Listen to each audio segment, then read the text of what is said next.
talked about 30 minutes about me and why I don't know. I might cut that. I don't know. Maybe I'll leave it. Edit it, whatever you think. There's a couple things where I said where I was like, I probably shouldn't have said that. I probably shouldn't have said it like that. And, but again, I'm comfortable with you, man. I'm not going to lie. Like the way I'm talking with you now, I don't open up and kind of let that ranty side it. Because there's a couple times where I got on a rant. You could tell I was starting to get a little ranty. But you didn't really say anything that was bad. So, and at the end of the day, dude, they don't like it. Fuck them.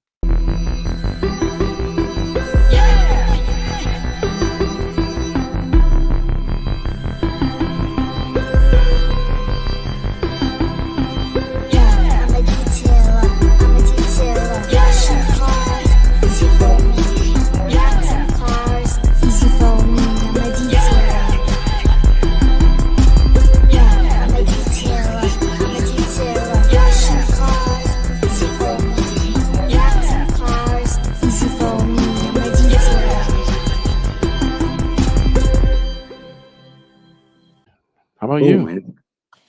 It is, let me see here. I'm trying to find a spot that looks good. It's hectic, man. I'm not going to lie. I didn't know what I was signing up for whenever I signed up for this expo. And, bro, it's a lot. It's a lot, like a lot. I didn't realize that it was going to be like that. let's talk about that a little bit. I mean, like, are we shooting? Is it live now?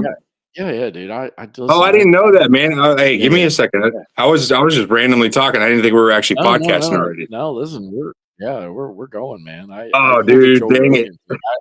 I record beforehand, and then I just chop off whatever I need at the beginning. Too. Okay, cool. But yeah, I mean, like, dude, what's it like starting an expo? I mean, like, I can't even think of. I mean, I wouldn't even know where to begin, honestly, other than like, hey, I'm going to start an expo. Well, how this kind of all got started was we had an Aviation Detailing Association training. And while we were having that training, the Angel Wax crew, which I love those guys, like seriously, they're freaking awesome. Yeah.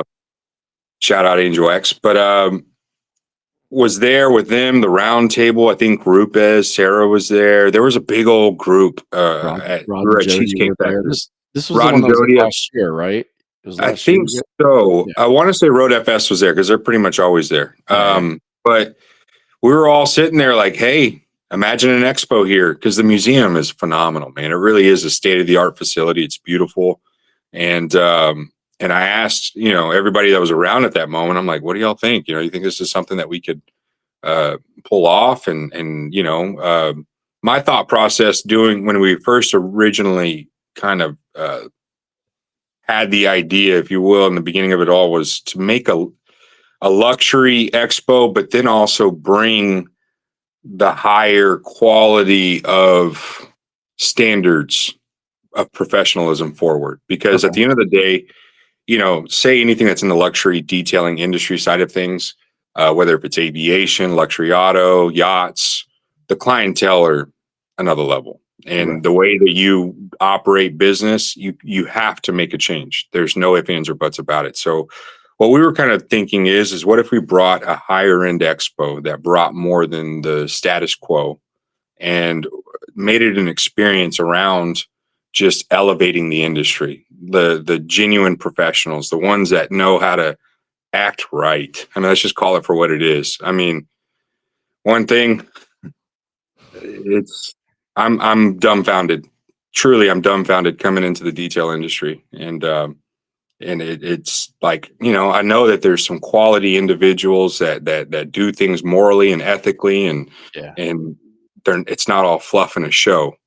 And and put everybody in the right room where we all come together with a higher thought process in mind, elevating the industry, leaving out the nonsense, leaving out the drama. Let's put our best foot forward. Let's come forward as professionals and do proper business. Act, you know what I mean? So that was just the thought process of it. So then it evolved into, we could do plane rides. We can bring some high end, draws as far as, astronauts and Blue Angel pilots and war veterans that have flown missions and fighter jets, and talking about leadership and advancement and what Wow. genuine quality leadership looks like, man. Right, right. And bringing that just breath of fresh air kind of content to the industry where you've got people who are genuinely accomplished.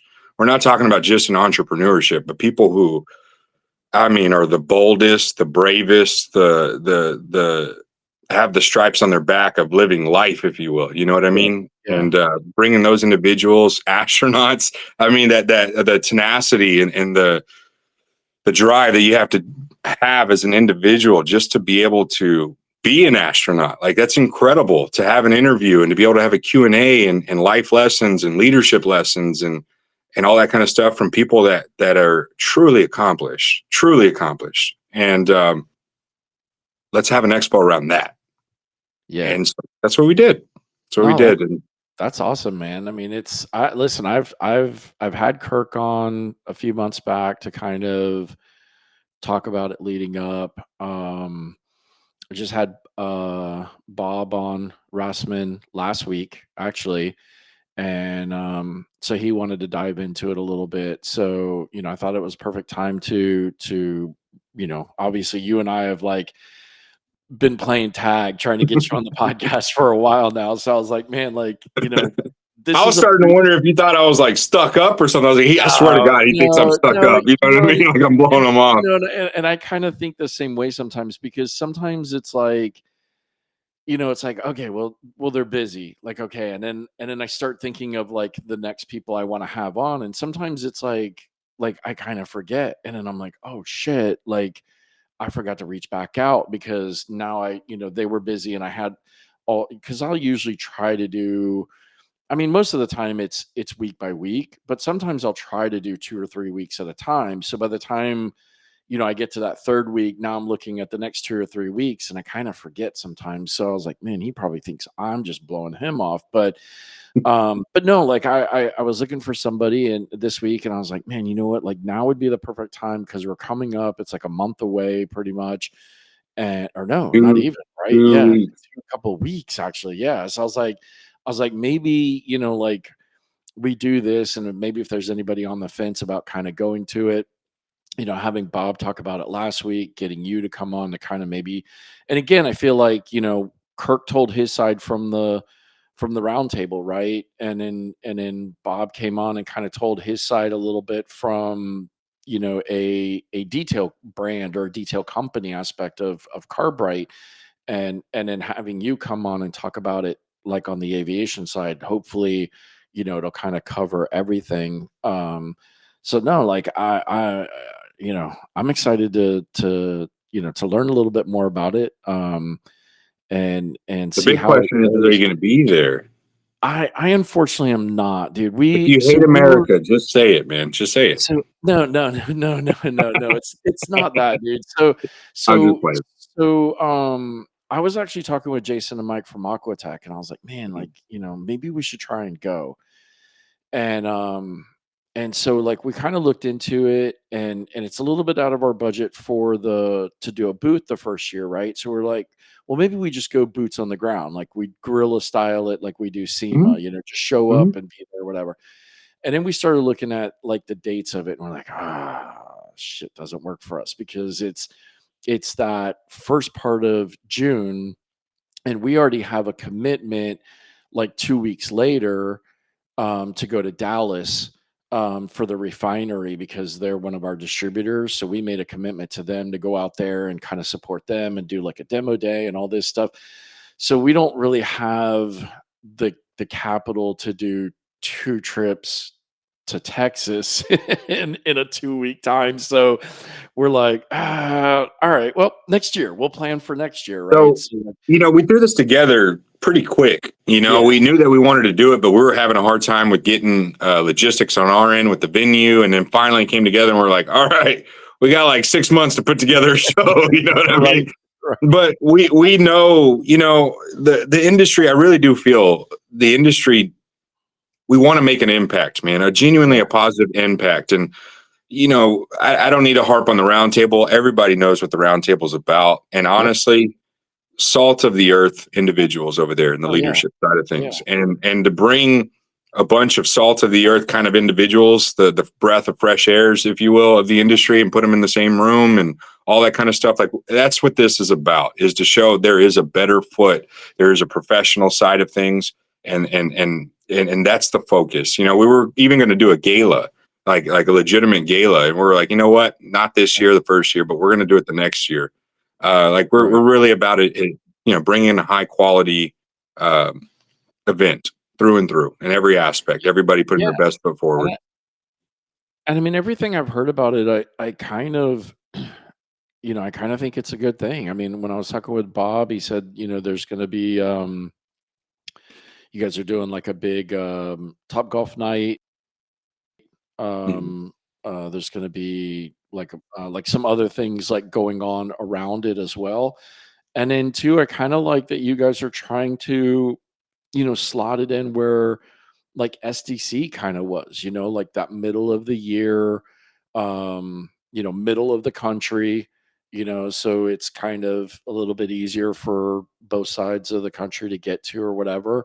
And also if it's, listen, if somebody can't make, mobile tech at the beginning of the year because they're coming off of Christmas, they're coming at, it's the beginning of the year, they're trying to ramp up whatever, it gives them something else to do middle of the year where they can go, they can get some education, they can talk to, the different brands and things like that.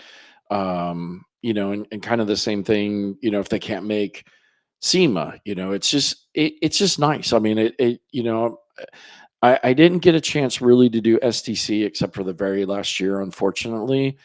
And but I always liked that there was, you had MTE in the beginning of the year, you had STC like in the middle of the year, and then you had SEMA in the year out. So no matter who you were, if you could do all three, if you could do two of them at least, or one of them, there was choices. So I think it's a good idea, and I mean, I hope it does really well for you guys, that it is something that can become a staple in the industry and give people that other option, realistically. It's we purposely picked Houston as well, is because it's not a tourist trap city. It's super cheap Yeah, to get to Houston. It's low cost. Everything around here is pretty low cost.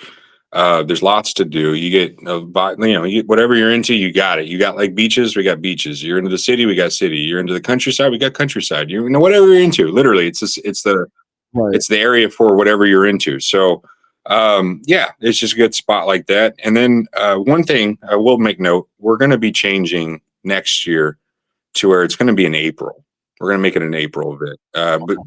battling, graduation, and then, in Houston in June, it could be a little warm. It's not terrible, but it's a little warm. It's in the 90s. It's not in the 110s yet, but Yeah, it's one of those yeah, things where April, it's beautiful out here. Like, it really is perfect weather out here, and so we want yeah. to make it to where in every aspect of it, it's just right. So April next year, sometime, that's going to be Listen, I mean, unfortunately, you guys would then kind of tumble into SEMA time or MTE time.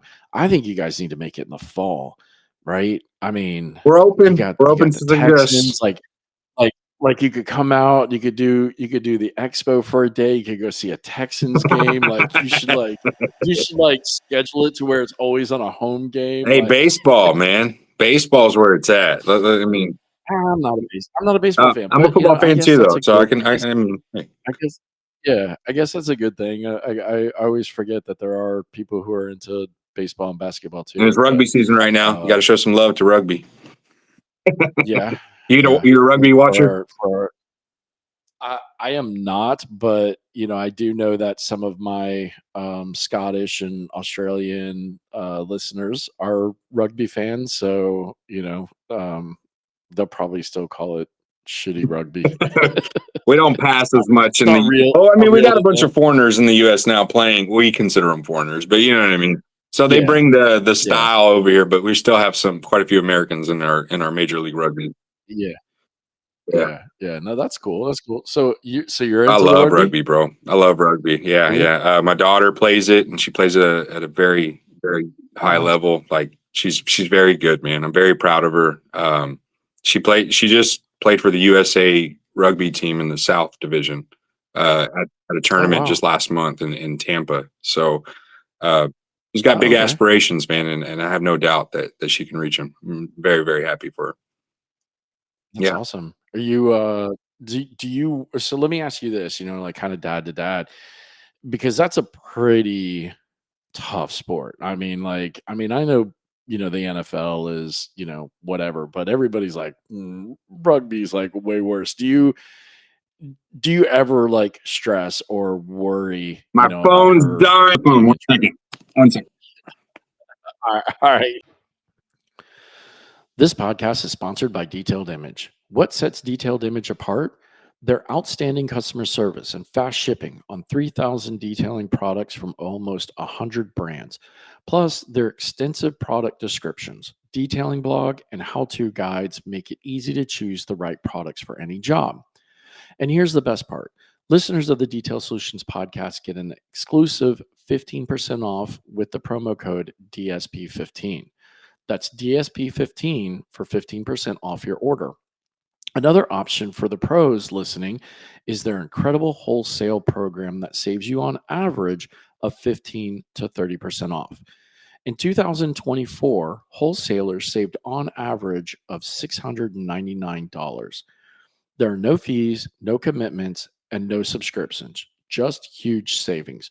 Join today at detailedimage.com/wholesale/DSP, and you'll get a bonus $20 credit when you make your first purchase. Again, for the wholesalers, that's detailedimage.com/wholesale/DSP and get an extra $20 credit. So before we were so rudely interrupted last night, which was failing battery. So we were talking about your daughter plays rugby, and so I was asking, or I was going to ask you, do you ever worry or do you ever stress like an injury, because rugby obviously is a super aggressive sport, and like how do you kind of cope with that? Just curious. For me,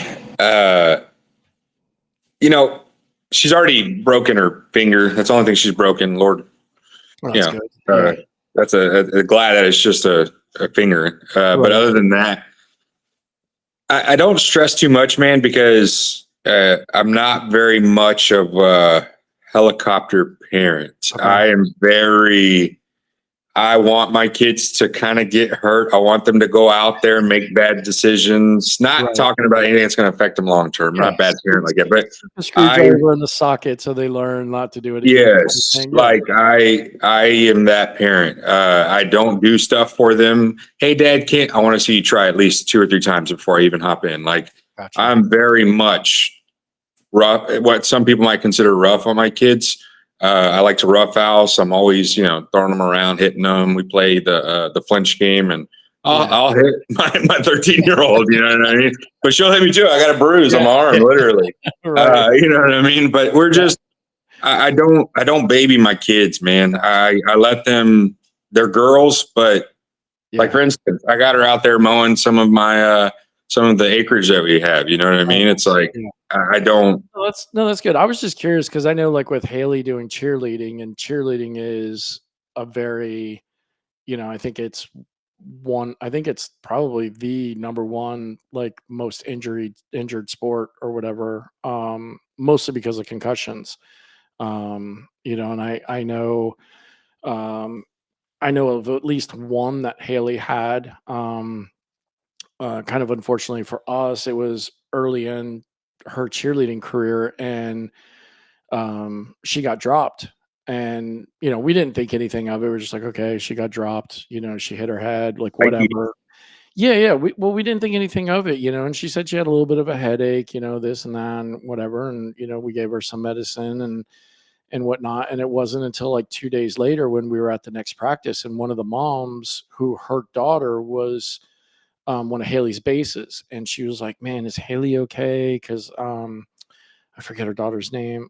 She was like, she was so distraught because she dropped Haley, and she's like, she hit pretty hard. Like we were worried about a concussion. I was like, You know what? I didn't even think about that. I was like, but she did say she had a headache, and she did say that the lights were too bright, and I didn't pick up on that. So yeah, I mean, we always try to, thankfully, fingers crossed, like your daughter. I mean, Haley hasn't broken anything, or, other than that one concussion that we kind of know of, she hasn't really had any other injuries. But I mean, we've seen some girls at the gym, like, in a tumbling pass and like, blow out their knees or tear their ACLs or something Yeah. like that, and so it's always a scary moment. There was once just this season, the beginning, and Brooklyn, my daughter, she's very good at rugby, very good, and it was weird to see her. There was one time this year, there was a second play, or it might have been the first play of the game of the tournament, and she goes to tackle this girl, and for some reason she goes head first, like decides to tackle. I'm just so when she did that, we thought maybe she had like broken an orbital Ooh, or something like that. But that was like a little bit of a scare, I guess you could say, where it's like, oh, but yeah, I don't know, man. Like with her, I tell her all the time, it's either you're hitting or you're going to get hit. You yeah, know what I mean? It's either you're going to feel the pain or you're going to induce the pain. Which one is it? right, And so she kind of got that in early, like, and then once you realized, hey, if I go all out, it actually doesn't hurt. It's one of those things, I don't know yeah. if you ever played football or rugby or even in wrestling. She's about to, we're about to do wrestling together. We're about to sign up for Nice. one of the local clubs here. I used to wrestle in high school and even outside of high school a little bit when I was in the military. But we're going to do that together. You know what I mean? She's just kind of What's one of your them girls what's where she your likes wrestling combat. game gonna be? I mean, are you gonna have like fireworks and like theme music? No, I mean collegiate, like I know. collegiate. Stone cold, the glass breaks, everybody comes out. Yeah, no, that's awesome, that you guys are gonna do that together. That's pretty cool. Yeah. Yeah. It's just yeah. So I don't really fear about the injuries or anything like that. I'm sure it'll happen at some point, but Yeah. I don't know. I just try not to think about it too much. Yeah, I think too, if they're knowledgeable enough to kind of maybe do the things that are preventative, I mean, that's the one thing with Haley. We try to get her stretching all the time, because I mean, obviously being up in the air and pulling these different stunts and things like that, she's got to be flexible. She's got to, be able to balance. She's got to have that core, because a lot of times they're holding her on one leg and she's got the other leg up over her head. So she's got to have that core. So we really work on her with like stretching and doing light kind of things, like planks and push-ups and uh, Calisthenics. yeah, some light calisthenic type stuff or whatever, because of the fact that she's just, she's got to have that core, because she's got to, Absolutely. be tight, especially when these girls are, you know, 5'2", 5'5", and they're, holding her, up over their head in a full extension. So, now she's like, 6.5 feet, 7 feet in the air, or whatever. I mean, she's got to have that core strength, to be able to, not wobble to hurt herself, but also not to hurt the girls underneath her that are holding her, or when she does fall, trying to catch her. That's kind of the base's job, is if their flyer falls, it's their job to kind of catch the flyer. And it's crazy. Like, I've seen some girls, get knocked out themselves or almost knocked out themselves, just because they're trying to save this other human that is falling from a pretty good height. So it's yeah, I mean, the teamwork is definitely really cool. But yeah, I mean, we try to get her to at least um stretch and be prepared and know, like how to, fall. Mhm. Right. Mhm. You know? It really is a like when you fall, there's a way to fall to Oh prevent yeah. injury. Yeah, Yeah. absolutely. I was, a couple of years ago, it's been more than a couple of years ago, but we owned a skateboard shop, and I always thought it was very cool that the new generation of skaters, like, when they fall doing a trick, like, it's almost like they learn how to fall. They know kind of how to tuck and roll. Whereas I feel like when I was growing up in the '80s and we fell, it was like Peter Griffin. It's just like, face first. Like. I got the visual too of Peter Griffin You're just like, with the arm behind yeah, and everything. exactly. So, but yeah, I mean, that was one thing that I always noticed that when these kids, and granted, I mean, they're kids, so they're like Gumby anyways, right? But that was the one thing I always noticed. Like when they fell, they kind of learned how to tuck and roll so that they, and they weren't bracing, putting their hands down to brace themselves to get hurt. They were kind of tucking and rolling, and pop back up. And I'm just like, dude, if I did that, I'd be out. you know? For sure, man. Yeah, yeah, yeah. So, so to kind of get back onto, all this stuff and everything, I want to talk a little bit about, the ADA. Okay. Where did that come from? From you, like, what was the thought process? Like, how did you get it going? Like, how's it going? I don't do Um, airplanes, so I don't pay attention to yeah. it too much. Yeah, the big thing for me, where do I start with that? Man, that's a loaded question right there. Your Uh, background is aviation, isn't it? Weren't yes. you So, you were military aviation or something? yes, sir. So with me, why I decided to do the ADA is strictly for there to be a means of standardization in the industry. Right now, I use this analogy quite a bit. It's kind of the wild wild west. You got people who are coming in, and kind of the floodgates have opened because it wasn't as busy and as big of a thing, niche, or as popular as it is to come over as it is right now. It's weird. I was just having a conversation with one of the bigger aircraft detailing brokers in the country, and he's like, dude, it's crazy. 5 years, like it's a completely different industry. We've got people from all over coming in. There used to be nobody, now there's tons. And what we've kind of seen with that is I do the insurance as well. I'm an aviation insurance specialist, and we've seen an increase like crazy to where at the time before the ADA, I just had the Sparrowhawk locations and things like that, Right. where we were getting beat up black and blue with insurance, man. We're talking astronomical insurance. And I'm talking to, the adjusters and stuff like that. I know them quite well. Like I literally stay at their house when I'm in town and stuff. I'm asking them, I'm like, dude, what's up with this? Like, what can we do? And he was just like, we got a ton of people that are coming in. They don't know what they're doing. They're not using the right stuff. There's claims left and right. Like it's to the point to where, or was to the point to where they were just about to start not covering aircraft detailing Oh, because of wow. the amount of malpractice. And so, me being an AMPIA, that's what I was doing previously. It did start in the military at age 17 in the Air Force. But when I got out, I went back as a government contractor overseas doing the same thing, just not in uniform. And then I came back to the stateside, and I decided to get my certifications through the FAA. And so I did that up until 3 years ago professionally. And I was a lead tech at one of the very respectable maintenance facilities here in Houston. And this took off and whatnot. And I just kind of, the thought process that I have and the way that I see aviation detailing, and this is not a popular way of thinking, but it's the way that it should be, I feel. Whenever you're in the maintenance industry of aviation, you don't just willy-nilly do what you want. It's a big no-no. You have a maintenance manual and you follow the maintenance manual. You use what the maintenance manual tells you and you don't deviate. There's no ifs, ands, or buts. That's law. You are not above the manuals. And it's Right. that culture of you do what you're told and you do what's approved by the manufacturers because they're the ones that know.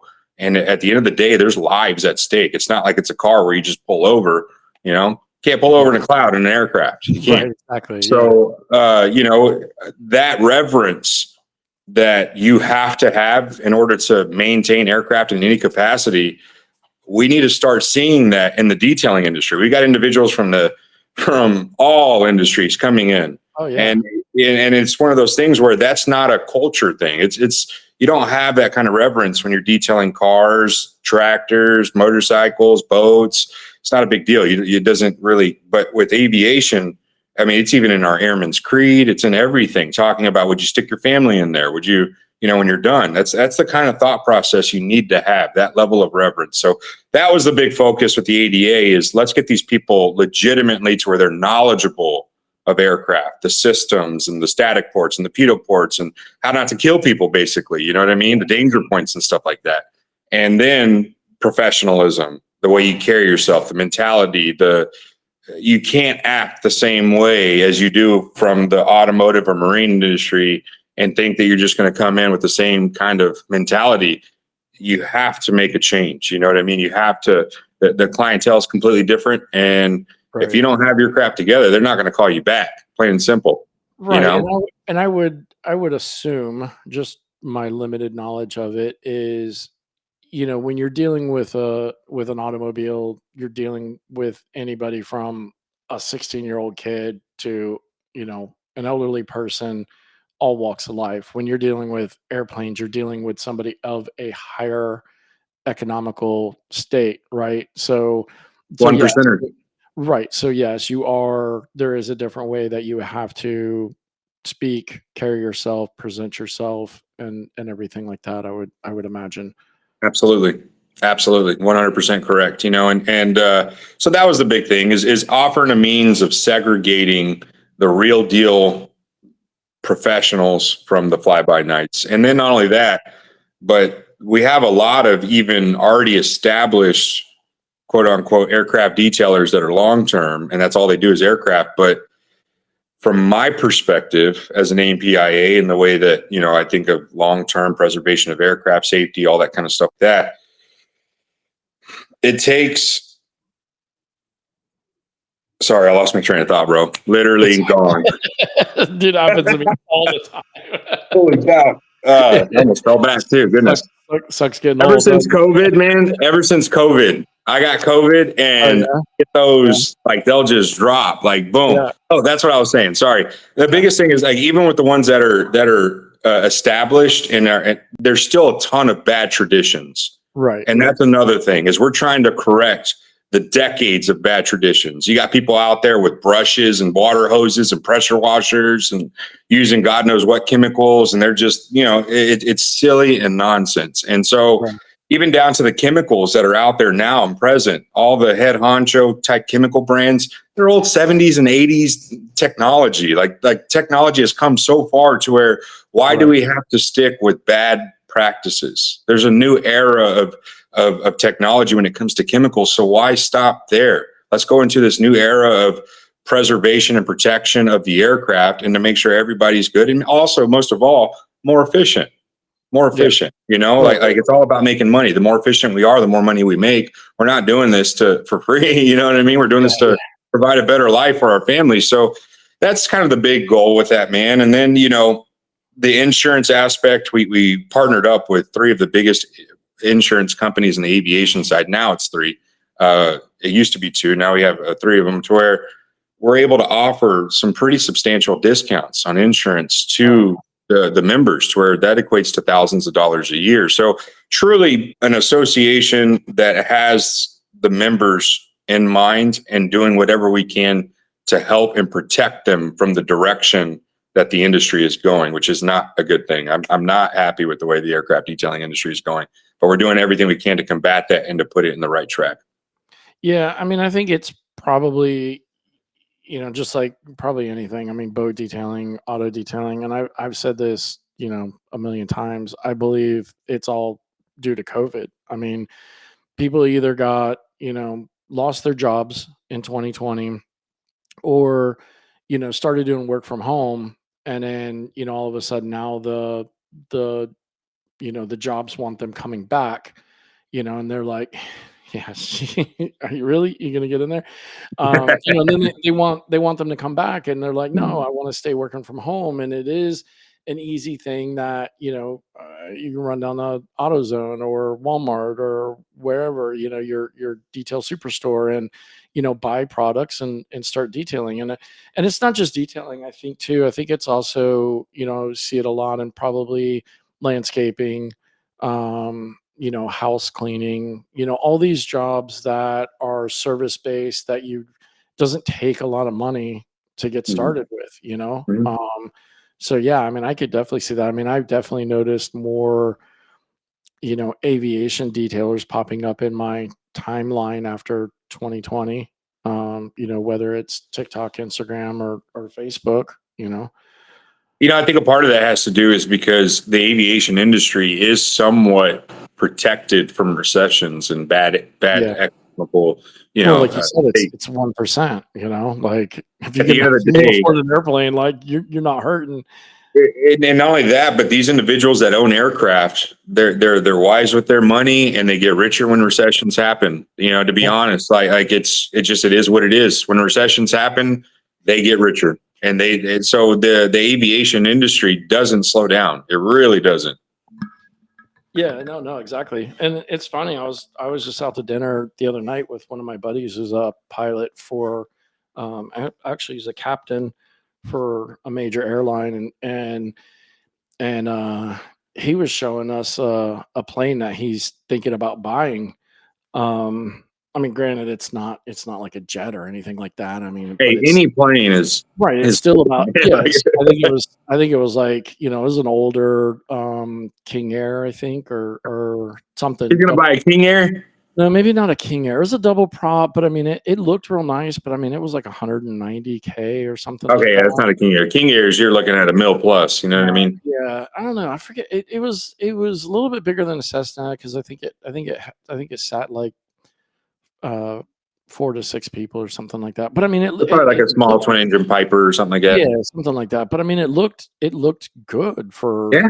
whatever. And so I was like, really, you gonna buy that? And he goes, I don't know, man. I'm thinking about it. He's like, because he doesn't work as much for the airlines now because he's been doing it for, like, I don't know, shoot, man, he's probably been doing it like 20 years, 15 years or whatever. So he kind of only works, like, I think he said he only works like 300 hours a year or something like that.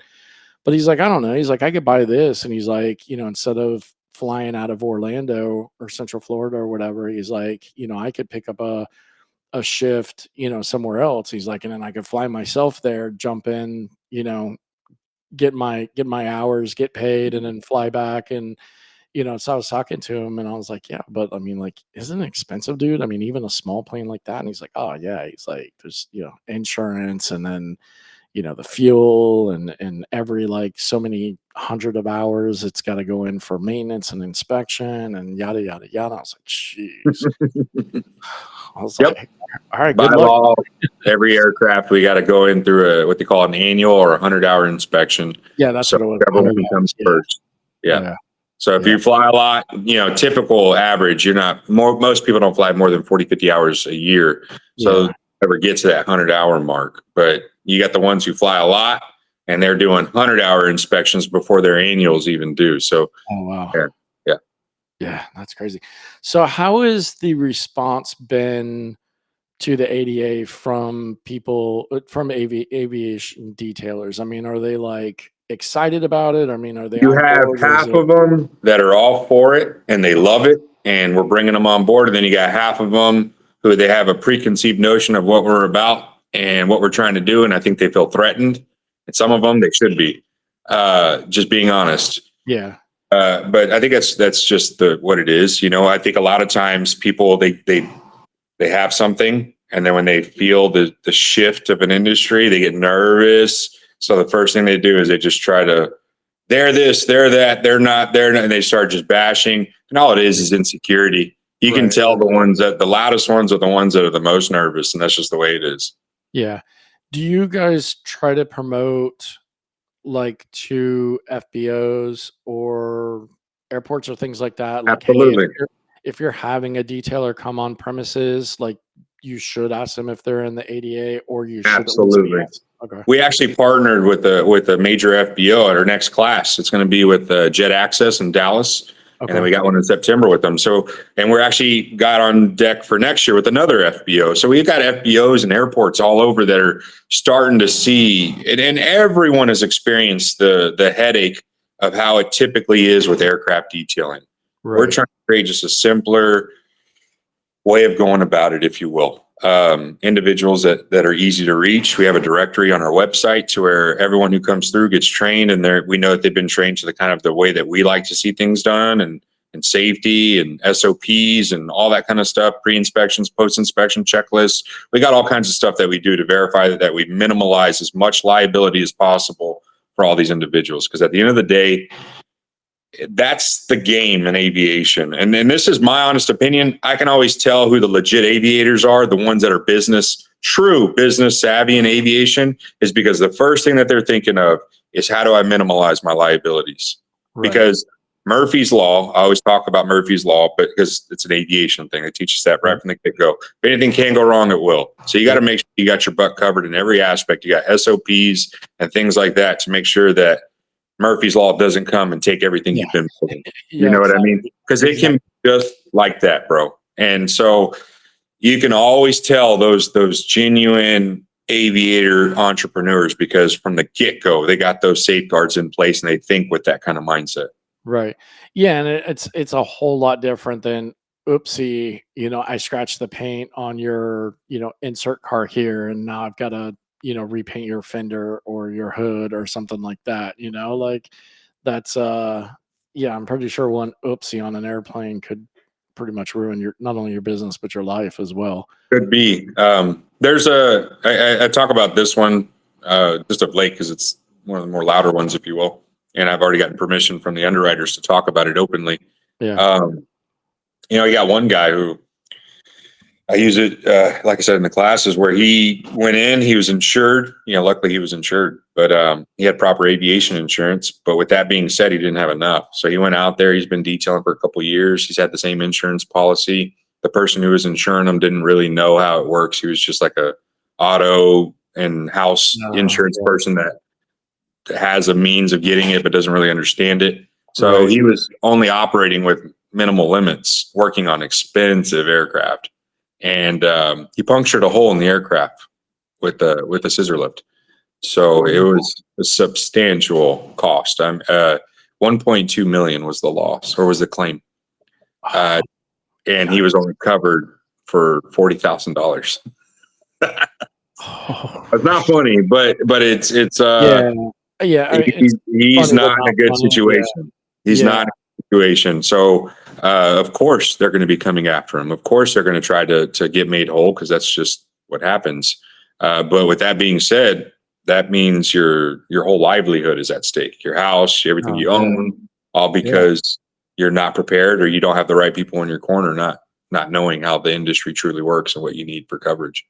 Wow, that's crazy. Yeah, and I didn't even think about that, but it's funny that you say scissor lift because I was just this guy popped up in my TikTok feed recently as an airplane detailer, aviation detailer, and he's boasting about, like every video starts off with, come with me as I, detail airplanes until I can afford one of my own or whatever. And he's talking about how he's made like I don't know, like $3 or $4 million in like the first few months, and he shows like what plane he's doing, how much he's charging for, it, and all this stuff. And one of the first videos I saw was it was like some rush job had to be done, and he's like, we had to go out and buy a $8,000 scissor lift, and we charge it to the client, and and it shows them going around the plane with a scissor lift, and I didn't even think about like hitting it until you just said that. I was like, oh man, that would be crazy.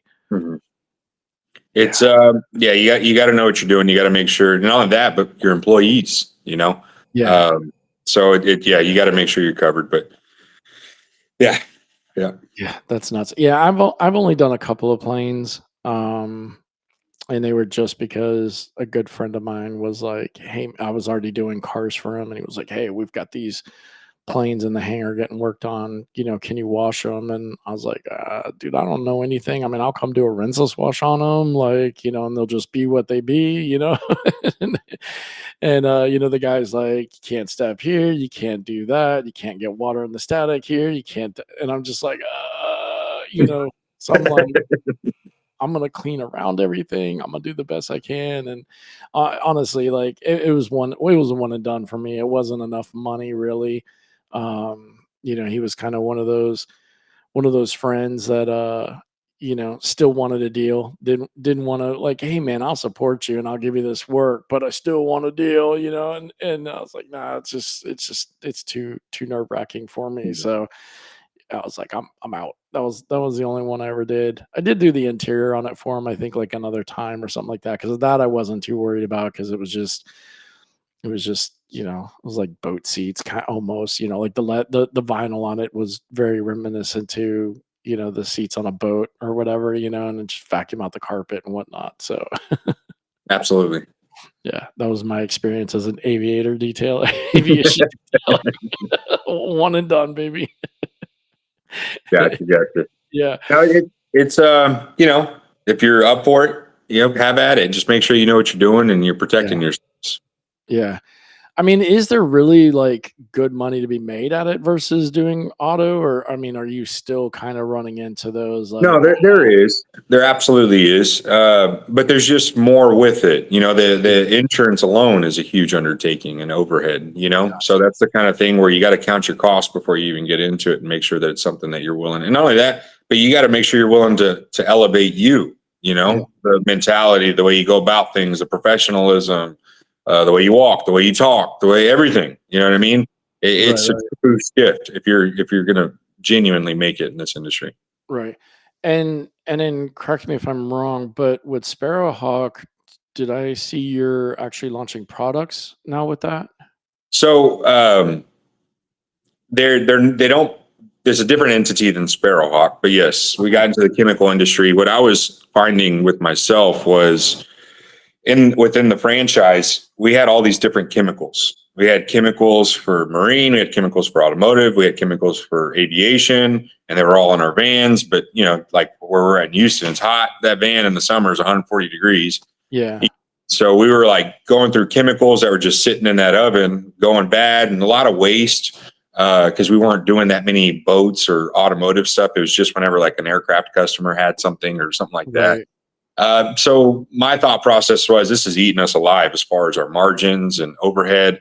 So, and not only that, but the options that we had in the chemical side of things, we weren't that impressed with. You know what I mean? It wasn't quite what we were wanting. Even some of the automotive chemicals in the beginning, when we were just kind of using what we had to, in a sense, it wasn't working. Looking into it, seeing some of the underlying chemicals that were red flags, sending lists to friends of mine that are in the aviation industry as engineers, and they're like, "Yep, not this, not this, not this. That's concerns. It could be concerns down the road." So it's like there's some big gaps here. You know what I mean? Because we were filling the gaps as a business. So it's like, okay, there's a gap. Let's fill that gap. So I started shopping, you know, chemists all over, different brands, different this, different that. Talked to several. And then once we went through that, found a base that we really liked, talked with them, got something done, told them that we need to see this, this, this, this. And they made changes and adjustments, and we rolled from there. And then as we went out with that, it just filled all the gaps. Now we didn't have this, that, all the different industries. right. The Skyglide product line is a one size fits all, but with the focus and emphasis on aviation and aviation substrates to So where is there really a difference in aviation products? I mean, I remember years ago when I first left the car wash, I had this kid that was working for me, and he was doing. I think he worked at nights out at Sanford International Airport, like cleaning planes and stuff. And like, I mean, he was telling me like, oh, you know, like even down to like the wax or whatever we use on the outside of the plane has to be a certain aviation grade, whatever, because it can't add weight to the plane, you know, whether it's a wax or a ceramic or, I mean, like he was telling me all this stuff. And at the time I was like, I mean, I kind of believe that, but like, I don't know about that. sounds Like, so fancy, right? yeah, yeah. So, Uh, I mean, like, is there really a difference? I mean, you know, weight is not a legitimate excuse. Like that's yeah. just that's not true. I mean, product wise, because you guys are working on different substrates. I mean, it is a I, painted substrate, but it is different the than big concern is here is yes, you know what's the common substrate in automotive? it's usually Steel, metal. aluminum, Yeah, steel, yeah, and aluminum, exactly. right? Yeah, So what aircraft? Well, you may not know, but there's not an aircraft out there that's made of steel. right. Like it's just not. Like they're Yeah, just heavy. it Maybe the has to be. spar Yeah, sometimes, but even then, most time the spars aren't even steel. right. So why use a line that's intended for something of something completely different? Steel is a much more stronger, durable metal than even aluminum. Yes, you know you Right. have forward aluminum bodies and all that stuff, but that's not the norm. Yeah, yeah. But even then, it's always an aluminum alloy. So it's not even the same type of aluminum that you're using in the aviation side. So with that being said, substrates are different. You have wood. What about wood? Everybody forgets about wood substrates in aviation. What about dope and fabric, which is literally like a resin and fabric, like a drum almost. Right. You've got, composites. You've got all these different things that these chemicals were not designed to ever go on in any way, shape, or form.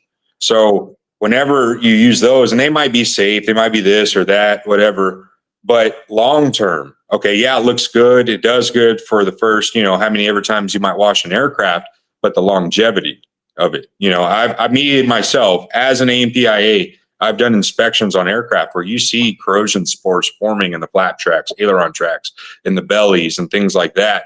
And there's all kinds of means of what that could be. But my thing is you always do things on the side of caution. Always. It's just the way it works in aviation. You have to be cautious. You have to think of the long term. You have to nip all those hypotheticals that could go wrong out. And so that's the problem with chemicals that you grab from other industries, is they don't have that in mind for aviation, and they never will. Their market's completely different. So, and especially, sometimes people say, oh, well, it's safe, it's this, it's what. Okay, now what about with all these tariffs? What about with all of these, global changes that are happening, and everyone's trying to cut corners and make things cheaper? And, what if they change the formulas? They're not going to come to you and say, hey, you aircraft detailers, technically this is really not safe now because we had to cut corners and make a cheaper product. Right. And we didn't want to, ruin our margins, all those things, and then what we're coming to find out is even there's aviation chemicals that are being sued as we speak, class action lawsuits, because they're extremely caustic, and they're coming to find out, like, just because it has an aviation tag on it doesn't mean that it's truly a good system for your aircraft. So yeah. Okay, so it's more about finding the right chemical for the substrate you're working on versus whether it's auto, marine, or aviation kind of thing. Making sure that it truly is safe and intended for the preservation of those different substrates long term. And with that being said, the big issue as well as liability. You have individuals that say they grab a bug cleaner, right? They grab a bug cleaner that works real well, and they go on the leading edge of the aircraft and they spray all the bugs on the leading edge, and the wind blows, and that now mist goes over to the windscreen and it etches the windscreen. Yeah. Now you got to replace a windscreen, you know what I mean, or a windshield, because of a lot of automotive bug cleaners have ammonia and caustic chemicals that are not intended to be on Lexan polycarbonate or plexiglass that you have in aviation. So you end up, there's so many bad things that could go wrong by using improper chemicals. It's not worth the risk and the liability. I'm sure you just can't call Safelite and have them come out and Safelite replace. Shout out to Safelite. They don't sponsor us, but it's just there's a lot of little things, man, where you've got to be concerned and think long term with, and even then, automotive, they a lot of the chemical lines and not a lot of the chemical lines, but a lot of the times the thought process of the automotive industry is everyone has their cars typically for about 4 or 5 years and they get rid of them. And then aircraft, bro, you buy them. We got planes from the 40s still flying every day. No problem. You know what I mean? It's not about just a season of operation. This is decades of use. So again, it goes down to the mentality of, if we're going to get 50, 60, 70, 80 years out of this aircraft, you have to make sure from the get-go you're doing things right and preserving it from the get-go in all aspects. Yeah, gotcha. What are your thoughts on the whole, what is it, Boeing certified or whatever? You see a lot of these companies are like, oh, we're Boeing certified or whatever. It puts a stamp that you at least meet a minimal requirement, right? With that being said, there is a level of game, if you will. It's a kind of a game. But with that being said, it is a necessary evil, if you will. With that being said, the ADA is going to be getting into the process of certifying products. Oh, nice. We will be testing and certifying. We were going to do it ourselves. We decided to go third party and have a third party source do it, just because at the end of the day, there's a lot of politics, and we don't ever want to get, we want it to be clean, clean, clean, Right. clean. Yeah. And so we decided to put it third party. Exactly. So when you find a third party to do this testing for you, like, I mean, is it kind of the same as, the big thing with ceramic coatings, right? Is they're always like, oh, on a lab, it's the accelerated fail test, is 5 years, 10 years, whatever. And then every detailer goes, yeah, but that's not real world. That's not the client, spraying something on it that they shouldn't be. That's not the client, hitting it with a brush or running it through the car wash or doing all these things. So, like, when you guys look for a third party, is it more of like that chemic, like, lab type testing, or are you guys like actually throwing the kitchen sink at it? Well, we have two options right now. I won't, they're a good friend of mine he's how do I say it? He's like a big government contracting mogul. I guess it's a good Okay. way to put him.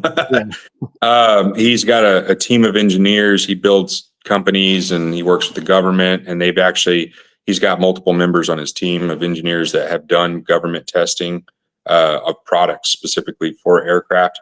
And so that team is grabbing many different test procedures, Okay. getting rid of the junk, the stuff that's irrelevant, doesn't really apply to us anymore, uh, and then keeping the good, and then us coming up with our own as well. And then we have our own testing procedures that are more of a relevant, modern way of verifying that it is safe for aircraft, if you will. Gotcha. Uh, there's a lot of stuff that's just like, what the heck are we doing that for? Like, that is not Right. relevant at all. Kind of Yeah. stupid. Yeah. We're getting rid of all that nonsense. And at the end of the day, a lot of times you have chemical companies that have no intentions of ever getting into the maintenance manuals of aircraft or any of that kind of stuff. They just want to know that it's safe. And that's Yeah. what we're trying to do is we don't need to go through all the nonsense and the stuff that's irrelevant. Let's just get it to make sure that it's safe for aircraft. And then that's it. You know what I mean? Make it real more obtainable for the everyday chemical lines that are out there, if you will. Right, right. No, I got you. No, I was primarily asking because I didn't know, like, if that is something that, holds weight or legitimacy, or It if it's does. just another sticker you slap on, because, It's you that know too. yeah, yeah, It's a because I little mean, bit of everything. yeah, because Mike, one of the founders of Aquatech, I mean, he was kind of broaching it the other day because we do have, some aviation guys that reach out to us and, hey, can I put your coating on a plane? And we're like, well, yeah, I mean, obviously you can. We can't guarantee that it's going to last X amount of years of time, because obviously, like, airplanes are way different than cars, like, So a here's 5 year my coating on here's a my car. thought with that. Uh-huh. I'm going to do my best not to get on the soapbox subject from this one. Okay. So No, I mean, if I'm you gonna fix get my on it, chair. get on it. I mean, that's fine. I mean, that's what this podcast is Here's about. my thoughts when it comes to ceramic coatings and whatnot when they're Yeah. manufactured for outside industries that are not aviation. Can they Yeah. work? Sure, they're better than nothing. Absolutely. Exactly. Yeah. But what you see a big problem with in the industry when it comes to aviation coatings, they grab an automotive coating, let's just call it what it is, or another coating And and the they say, and they substrates. market it with planes and jets, and it's like, it's still an automotive coating. It's Yeah. still an XYZ coating. It's not a real deal aircraft For coating. So, for everybody who um, doesn't know, the marine industry does the same thing. yes, it's when I got into the chemical industry and started doing all this, dude, my mind was blown at how not all, a lot of this is just marketing. It really is. And it's like, y'all are all a bunch of fibbers. You know what I mean? Like, let's just be real. I'm not going to be the guy that's over here pointing the finger, but Yeah. But at yeah. the same time, I mean, if it works, it works. Like, it doesn't matter if, I mean, if it's going to work on an airplane, it works on a car, it works on a boat. Like, what does it But matter? here's where I'm getting at with that. Yeah. Now, when you have that kind of thought process, it's easy to build a coating. And even if you are going to build the coating for aviation specifically, which you have a couple that claim, but it's not real, that you can go on Google. That's cool. You Google and you type in, what's the temperature, drops and all the, it's up at this Celsius degree, all the pressure differentials and all that, whatever you want to go to. That's Yeah. fine. That's cool. You can do a Google search. But what about the life of the aircraft outside of when it's flying? Because it's only flying for only several hours a year in comparison to where it's on the ground. Now, when you understand the aviation industry truly, you know what that aircraft goes through on the backside when it's in the maintenance facility, what mechanics use, all the chemicals that we use in the aviation industry. They're the harshest chemicals out there, literally. That's why we have a short life expectancy. We're always messing with something with radiation or that's cancer related. So you got all these various chemicals that we use just to wipe our monkey prints off. Gotcha. You know what I'm saying? So you can have a coating that's great for a Ferrari or whatever you want. But what happens whenever the mechanic comes in that touches that aircraft all the time? And power full it's strength on no, we don't use purple power. We used to have a lot stronger than that. But it's gone. Like we've tested it. I've tested it. You grab some of the chemicals that we use and a single swipe will take that coating off. So that's great that you got it. That's great that you got it for your cars and your boats. But what happens with the aviation chemicals that it comes into within its life, are the hydraulic fluids that are extremely erosive and whatnot. You know what I mean? So just getting your coating, quote unquote, Boeing certified still doesn't mean that it's any good or it's going to work or it's going to last. Nope. So, gotcha. Nope. Boeing certs have nothing to do with performance. Okay. Nothing to do with performance. They don't test for performance. It all has to do with verifying it's meeting a minimal safe standard, if you will. Has nothing to do with durability, performance, or any of that. Cool. Cold hard truth of the situation. Yeah, that's what I was trying to get to. It just took us a little bit to get there, I think. Yeah. And I'm not scared to say it. I know it makes a lot of people upset, but hey, it's okay if you're upset. It's just, I'm not talking crap. I'm just speaking the truth. It's just fact. Yeah. No, and I think it's good information for people to know because again, like I said, Mike, was kind of posing that question like, hey, should we maybe go and get Aquatech Boeing certified? And I was like, I don't really think so. I mean, like we don't have that many people that are like, throwing it on planes and if they are like, great, more power to them. If it works, I mean, I know it'll work, but I mean, like you said, for how long, right? And we were having that problem whenever we had a particular coating that we were using. At the end of the day, let's just be real. A lot of these companies, they don't warranty the product. It comes with a warranty, but when it comes time to activate that, they're like, oh, it's not us. Yeah. You know what I mean? So we're not gonna go down that rabbit hole. But we were finding, I mean, that's one of the reasons why we don't warranty Aquatech. That's why we don't with Skyglide. If there's a problem with the lot, if you come to us and say, hey, it's failing, and then we notice there's someone over here, morals and ethics is how I operate. Exactly. I'll replace it, no problem. Yep. But most of the time it's error. Client error. We had an installer that was, the coating didn't fail. The client got it wet, and then instead of drying it off, put a car cover on it for 2 weeks while it was still in its curing phase. So all the top surfaces clouded up because it got water mixed in. So not our fault, not the installer's fault, or not the coating's fault, not the installer's fault, the client's fault. And I told the installer, I said, look, man, it's his fault. You gave him the instructions. You told him exactly what to do. That's his fault. Here's what you do. Just tell him you'll fix it. We'll send you product to fix it. And instead of just sending him one bottle, we sent him like 3 bottles. We're like, dude, we're going to send you a bottle for this car, and we're going to send you 2 more bottles for your next cars to cover the work that you're just going to have to do to polish the top surfaces, right? We're going to help you cover on those next couple of cars because that's how we are, right? But yeah, I mean, that's again one of the reasons why, and I think Mike and Jason, when they started Aquatech, coming from Ceramic Pro and coming from 22 PLE, they know that those, and all the other coating companies that they've used in between, they know that those warranties aren't worth the piece of paper that they're written on. Because what's the first thing that says? I mean, in fact, it's funny. Jason even says it to me all the time. Like we've been testing this water spot remover, and every time I send him hey, it worked on this one, but it failed on this one. Like the first thing he says to me is, sounds like installer error. So like it's a running joke, like, but that's true.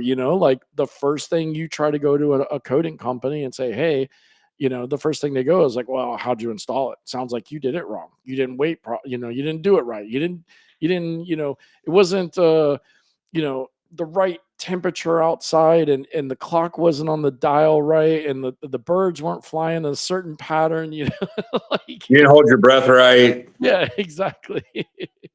What we were having issues with, man, is like with when we were using that company, it was we were the ones stuck with the bag, holding the bag. Yeah, But the customers don't think, oh, that's XYZ product's fault. They don't think that. They think, right. no, that's your fault. That's your company's Exactly. fault. Yeah, So you get stuck holding the bag. So you got to see it from that standpoint. No matter what coating you use, I'm warranting these products. I don't care what warranties they come with or they claim or this or that.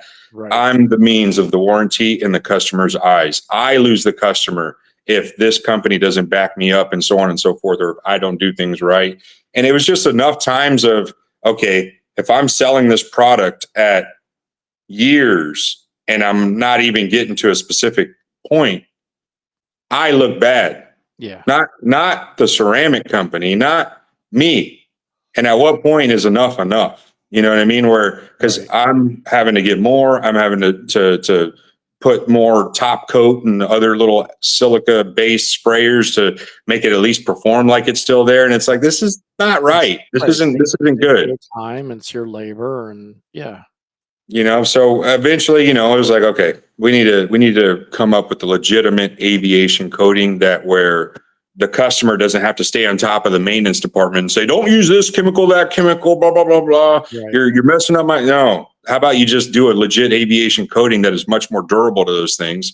There's some chemicals that we mess with on a regular basis. There is no durability to it. It will eat through. I'm convinced when the world finally goes up in flames and everybody's gone and it's just those chemicals are still going to be there. yeah, Those are the ones that are going to outlive. So there's certain chemicals that we have in the aviation side where there's no XYZ proof coating, but it is at least designed to be much more durable towards them to where you're not having to go out there and refix the work on a $12,000 ceramic job that you charge the customer.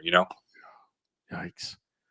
Yeah, I would not wanna redo that. Yeah. I know I wouldn't even I That's mean why we did what we did, man. There's yeah, just gaps, there's holes, and eventually, when you get to a certain point, you're like, I don't need to go through the nonsense of anybody else. I just need to start relying on myself, and I'll build my own product that I want to see it the way that I want to see it. right. So when you do something like that to be able to kind of hold up to those aggressive chemicals, I mean, is it more on the side of almost like an industrial coating versus like, a typical ceramic coating that you put on the automobile? Just curious. I mean, you don't have to divulge any So I'm secrets. gonna I'm gonna be real with you, man.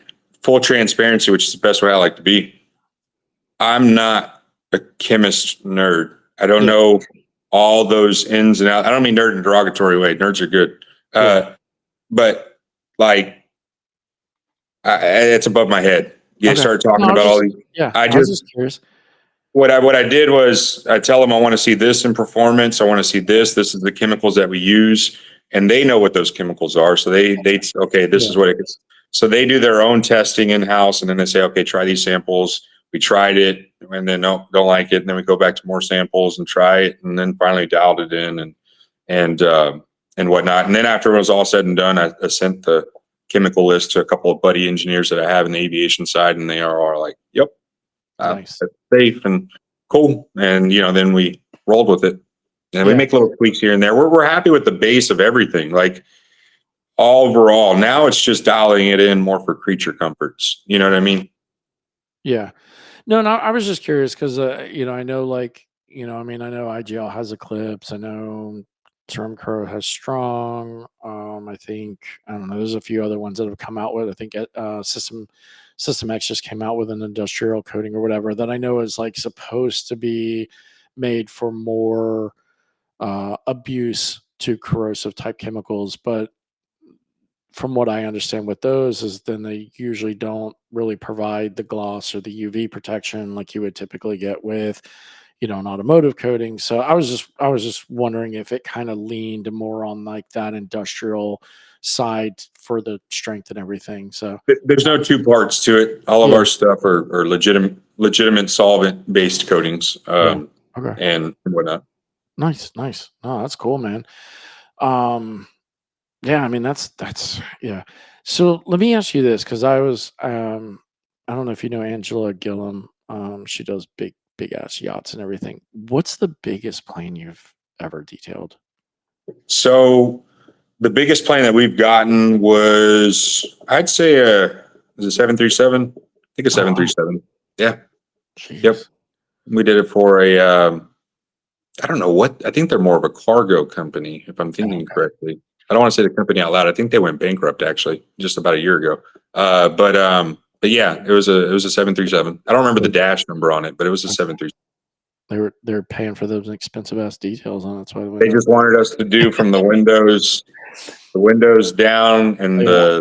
the they had like very weird. They didn't want us to do everything. They wanted us to just, Okay. but yeah, we took care of it, no problem. Used Skyglide chemicals the whole way through. A lot of people are Right. like, "How's that going to work?" You know what I mean? Because it's a new type of system of cleaning and for Yeah. aircraft. So I have a lot of naysayers or people that are questioning it, but got it knocked out in no time. No, that's good, man. Yeah. No, I was curious because I know when I talk to Angela, she does like big ass yachts and stuff. She calls them boats. I'm like, stop calling them boats because they're like 80 foot. You know, it's not a boat anymore. Like, boat You're to me thinking like is a like, John boat, yeah, yeah. yeah, boat to me is like 24, 35 feet. She's like, yeah, I was on this boat the other day. It's like 80 feet, like whatever. I'm like, stop calling it a boat. It's not a boat. So no, I was just curious. Like, is most of the stuff you do kind of more like and I don't want to say like cheaper because again, planes, no matter what they are expensive, but I mean like more like Cessnas or maybe like twin props, things like that, or is it more like, kind of your PJs, Mixed. It's mix? a mix, brother. I mean, literally everything from piston engine planes to turboprops to corporate jets, even down to commuter, airline style. I mean, we do everything in between. World War II aircraft. I mean, all of it, all of Yeah. it. If it's got wings, we're about it. Yeah. Or Nice. lack of wings. I guess helicopters, they don't have wings, they have rotors, Oh, but okay. yeah, Yeah. yeah.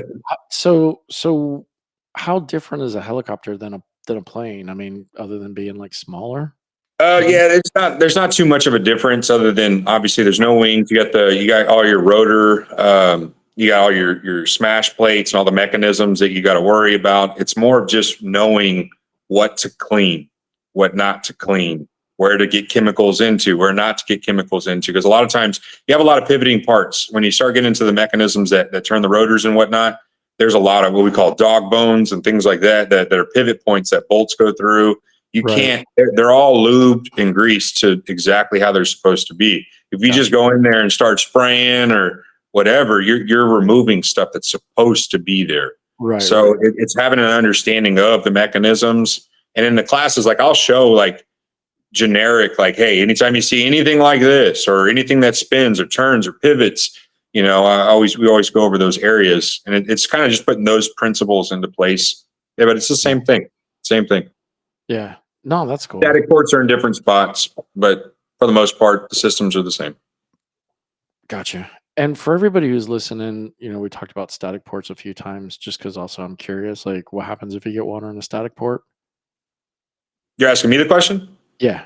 Okay, so if you get water in a static port, now your statics are what control your avionics. So as the Okay. pilot, say it's dark or it's cloudy or whatever, and he's flying and he has no actual visual references to go based off of, what you call Right. VFR. If you're flying IFR, which is instrument flight rating, that's using that's all ran on your pitot and your static system. So Okay. if you get moisture, and a lot of times, let me see if I got a pencil right here. I Yeah. can't fit the tip of this pencil into a static porthole. Like literally, Right. that's how small it is. You get moisture into there, that affects the readings. That affects Gotcha. the readings of everything. It might say if your altimeter is you're landing 50 feet off, 40 feet off, 20 feet off, that's drastic. You know what I mean? That's a big difference whenever you're landing. You need to have all that stuff just right. So as you introduce moisture into that and it gets into the system, it absolutely can affect all of it of products and stuff like that. Yeah. The way corrosion works, you have to there's all the different things that you need, right? And one of the things that you need for corrosion to start of anything, no matter what the substrate is, whether if it's wood, whether if it's even our skin, if Yeah. it's metal, everything wants to go to the original form that it was from before it got formed into what it was, right? So that's why I like rust steel. It turns into orange and it tries to go back to iron and, all that stuff, the red dirt like you see in Oklahoma. It wants to go back to its original state. Now, it needs an electrolyte to get back to its original state. Now, if you induce a piece of the equation, it's like saying, hey, I'm going to give you a gun, but I'm not going to give you any bullets. That gun is useless. Right. Second, I give you ammo and rounds. Now you got a problem. Yeah. So that's kind of the way that I look at corrosion. Your corrosion can't start truly until there's an electrolyte. It needs that ammo. So when you want to do everything you can to minimize electrolysis to start. So the more you get that thing wet, the faster you're giving it what it needs to go back to the original state that it wants to be in. Gotcha. So that's how corrosion works. So the more you give it what it wants, the more it's going to go back to its original state. So that's why I even then, like when it comes to immense amounts of wet washing, you're spraying the crap out of that aircraft. All that water is going somewhere. It's going to the lowest points, and there's areas where it can't get out of. You're giving that, all of it, what it needs to break down to its original, rather than the other approach of a non-wet wash. All that stuff, you're able to, when you leave, it's bone dry. There's no drips, there's no watermarks, there's no, Right. you know what I mean? You're not giving it what it wants to get back to the bad state of the original state that it's in. Gotcha. That makes sense. Yeah, no, it does, because I mean, I've seen some videos and stuff online of people detailing planes, and they're standing on the wing and they're pushing the brush and power washing it and foaming it and doing it like it's a car.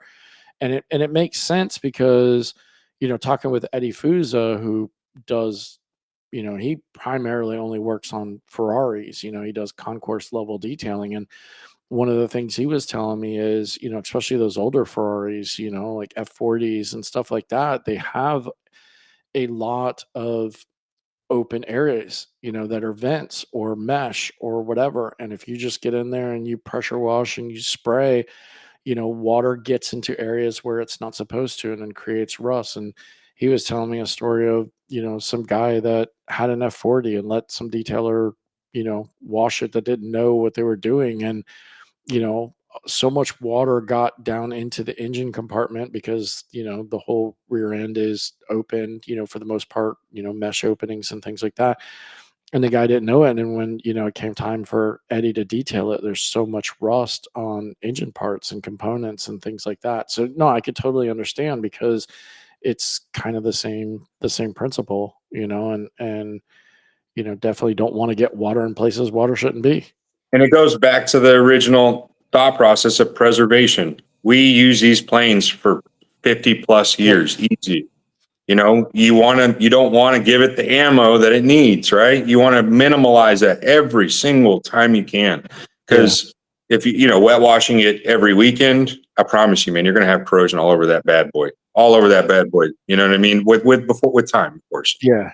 Compared to, and then when you're 20, 30 years down the road and you've got a beautiful aircraft, you're like, man, if I would have just washed it the way it was supposed to, I wouldn't be having all these corrosion bills every time I bring it in for an annual. Yeah. You know what I mean? That's the difference of like the way that we detail aircraft compared to just the standard way of thinking. No, it's all about preservation from the get-go.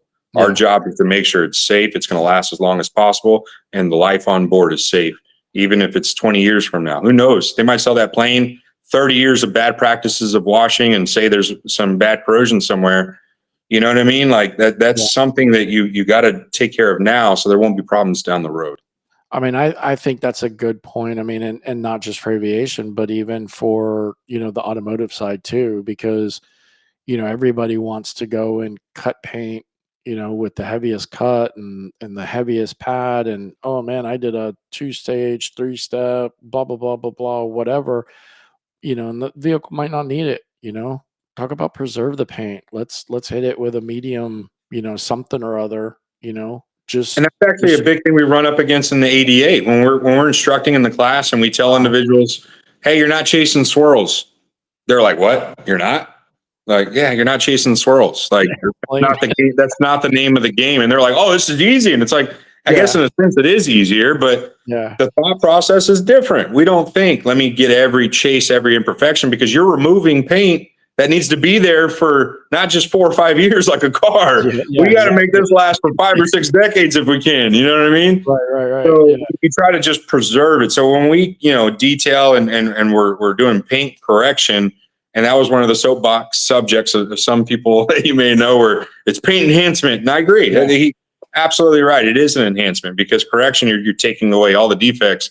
Enhancement, you're glossing, you're enhancing, but we're not chasing those little swirls and this and that. We just want to take care of the oxidation, remove the oxidation, and leave as much paint as possible. Right, exactly. And that's the key point, honestly. How often are you guys doing trainings? I mean, do you try to do them? Do you have like set, like we try to, you're trying to do so many a year, or is it just kind of like as schedule permits? We are doing about once every other month. Okay. So about 60. Probably in 2026, we may take a pivot and start doing more like once every month and a half.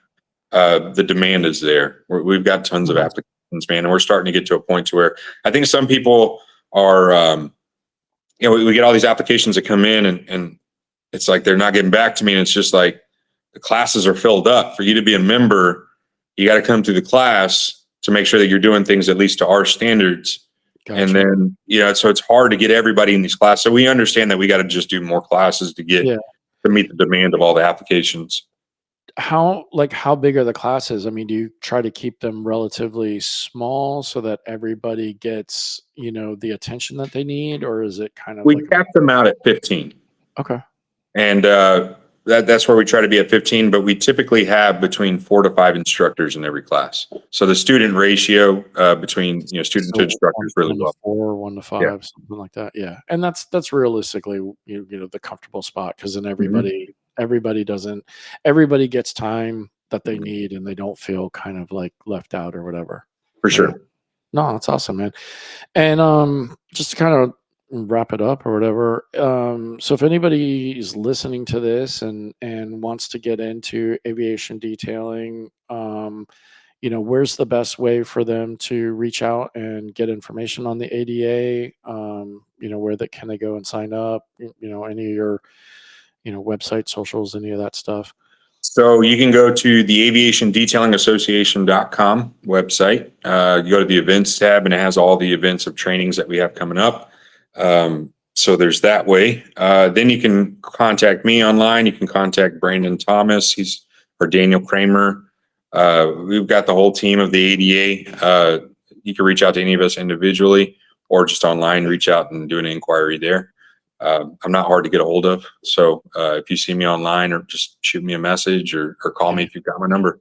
You're not hard to get a hold of. You're just hard to get on a podcast.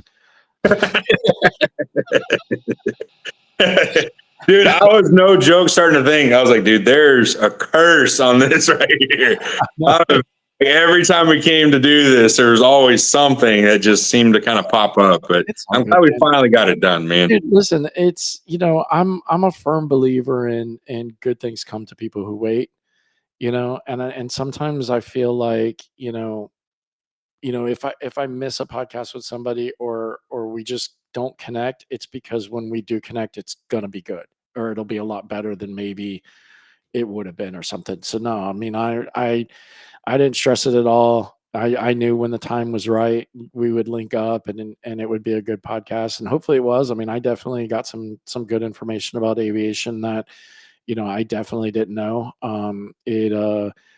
It definitely did not persuade me to jump into it. So you didn't do good enough of a job, I guess, but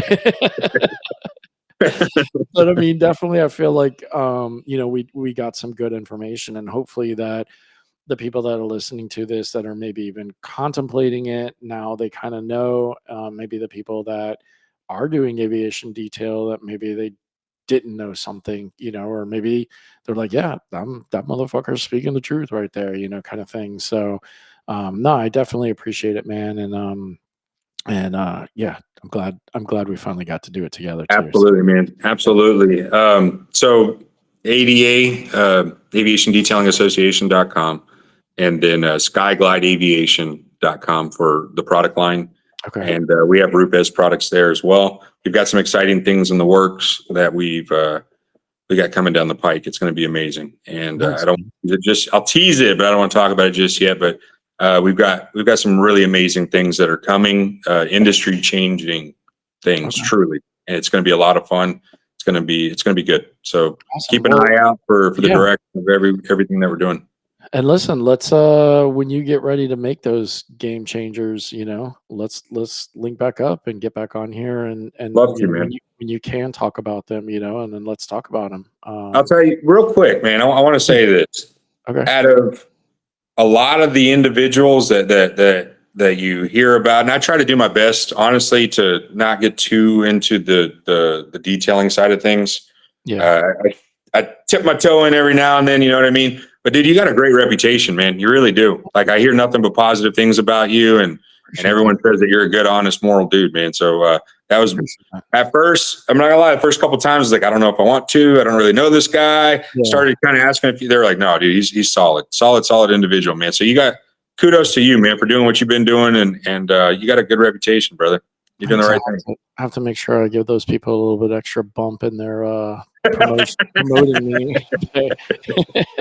I mean, I try, dude. I mean, I've always said from the very beginning, like, I try to stay very neutral. I try to stay Switzerland, I mean, and that's the one thing is I don't get super controversial on the podcast. I mean, I will let people, kind of, if they want to ramble a little bit, hey, it's not me saying it, so, like, I'll let them dig a hole, or whatever. I try to stay friendly with everybody because the other thing too is I always thought about when I started this is eventually at some point I'm gonna want a job from somebody, and the last thing I want is, find a cool job with somebody and they go, man, you'd be a perfect fit. But remember episode 202 when you said about us, and I'm like, That's true. I'm a different person from episode 202. Yeah. Like, you guys are cool now. Yeah, I mean, and that's why, I've never bashed another. I've tried to never bash a brand or a company or a detailer, really, because I know there's some other podcasts out there that kind of do that. But yeah, I mean, I try to stay very neutral, and hopefully that's the thing that makes me likable for these people that I owe some money to that told you that I was a good guy. No, genuinely, man. That's truly what they were saying and whatnot. Um, Awesome. and I'll leave it at that. I won't go too much in depth. I'll tell you off record. Yeah. Makes me feel good. It makes me feel good. Well, listen, man, it's middle of the Saturday for us. We probably both have shit to do. So I'm gonna end it there. Listen, I appreciate it again for doing this. Thank you. And good luck with the Shine Time Expo. Appreciate that, I hope man. it does really well for you guys. Like I said, we would have loved to have been there if we weren't doing Next that year, every man. We'll catch you next year. Yeah, and I talked to the boys about, maybe we start looking at it, and plan for next year or whatever. We're going to be planning immediately after this show, bro. Like immediately after. So if you are looking to get on the schedule for the next year, well, then we can get that knocked out, bro. Yeah, we'll try and figure something out. So, all right, buddy. Man. You have a great day, man. Take Good care. talking to you, bro.